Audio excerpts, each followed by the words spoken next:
Another thing I read was, I don't know if you could break it down for me, but they had Republicans wanted to read the bill out loud, and then they all like left in the middle of the night, and then someone made a motion to not read the bill out loud, and then the Republicans weren't there to like block it.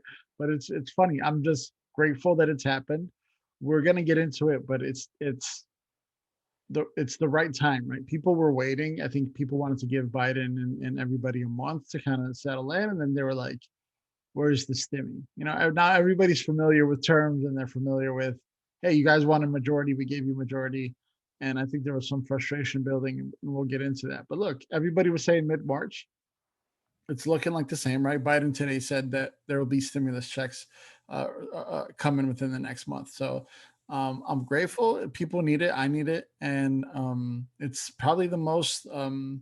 They were comparing this with the Obama Recovery Act in 2009, and it was like, this is so much bigger and more expansive. So congrats to Biden, and congrats to Georgia for getting this, because there's no way it would have never happened without those two senators. Well, one of the things you talked about was the fact that they were going ahead and they wanted to read all 600 pages. Yeah, They had started it, which I thought was really funny. But if you're going to go ahead and play these procedural games, you better be able to back them yeah, up. All you're doing is angering people, and you end up looking foolish. But I think though, and I understand, and let's get into it now. I understand people are getting frustrated with some of the Democrats that didn't, vote for especially all the amendments, especially $15 minimum wage and some of the stuff that Manchin pulled. But I also think though, when you're watching this stuff truly objectively, and you see the maneuvers and you see the games, you can see how simply having a majority, even when you have an over 60 plus majority, does not necessarily guarantee you stuff because, as we've talked about before, Republicans have a lot more message discipline and they're able to do things a certain way, whereas the Democrats have a party that is got Joe Manchin in the Senate and AOC in the House, and they're all Democrats. Um, that's what it means to be a Democrat. And so when you realize what some of the procedural maneuvers, the diversity of the party, you have to realize that simply having a majority isn't going to necessarily get you all the legislation. What it does, though, and it's something I talk about all the time, it does put Chuck Schumer in charge. I think I sent you that tweet where someone said, we might not like Joe Manchin, but if it wasn't for Joe Manchin, we'd be in our third week of the Hunter Biden yeah. hearings, right? So I mean, I don't know if you want to use the phrase that's like, that's the sausage being made, but in many ways, that's what it is. Yeah, my answer to that will be twofold. The first thing I would say is, you're saying just because we have the majority, we might not be able to pass the things that we want to pass. But we're voting for Biden because he's saying we're going to be able to pass once we have the majority, right? There was push in Georgia to say, hey, if Warnock and Ossoff are voted in, $15 minimum wage and $2,000 checks, that's happening. So people are voting with the assumption that if we give you the majority, you're going to do what we asked the majority of the country wants. The other answer to that would be, um, the majority of the country wants this. The majority of West Virginians want this. The majority of Arizonians want this. The majority of the country wants this. And so for one person, or two people in this case, to stop this, it feels anti the people that voted you in. Now, Manchin and Cinema have to run their own campaigns in their own states. I get that.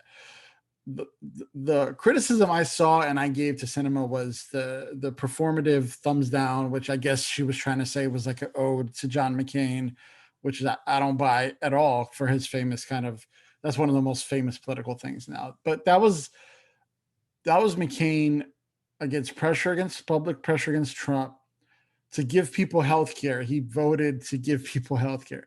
This is like you're silly and carrying a chocolate cake in your bag and thumb down for like $15 minimum wage, with the majority of your state wants it. Majority of Arizona voted for Biden. Majority have voted for her, and I forgot the other senator. Sorry, but it's like, what are you doing this for? My problem with Manchin is, again, who are you doing this for? I asked this a few weeks ago, and are you there to do what you think is best? Or are you there to do what the West Virginians think is best? Because the majority of West Virginians think you should have voted for $15 minimum wage. So that's my answer to you, is like, I don't expect him to roll with Biden on every single thing. I didn't give him that much crap for near attendant. It's not that important in the big picture. It's like, what are you actually there for? If you're just going to be an opposition person, we might as well get someone else in there. That's the frustration that's building. I understand the Schumer angle, and I totally get it, and I respect that. Um, it's just starting to come to the point where if you don't govern, you're going to lose elections. Yeah, well, I'd say there's one element though there that one of the things, and it's the tough thing about the social media element of politics. Manchin and Sinema weren't the only Democrats that voted against it. It was a Yeah, total of 8 Democrats, yeah, including what's his name from Delaware, right? So the thing is that that's why even the stuff that angers me, I try to sort of avoid the larger backlash against it because one, we don't know what's going on in that particular state or district. We don't know what the ideology is, and don't forget, I guarantee you, in the next year, um, there's going to be other consequential legislation that those eight that like I say, I think it's weird that 8 people vote against it, but only 2 are targeted.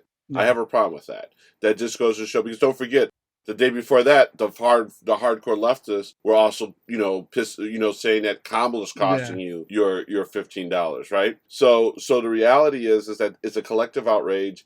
Oftentimes, it's not necessarily rooted in any kind of um, criteria because 8 Democrats vote against it, but we're only targeting 2. And so there's so many different things that are going on, and we're gonna. I really hate the whole backlash against cancel culture, but we're gonna cancel Manchin, we're gonna cancel Cinema, and then there'll be 2 or 3 other consequential bills, and they might be the ones who actually save us.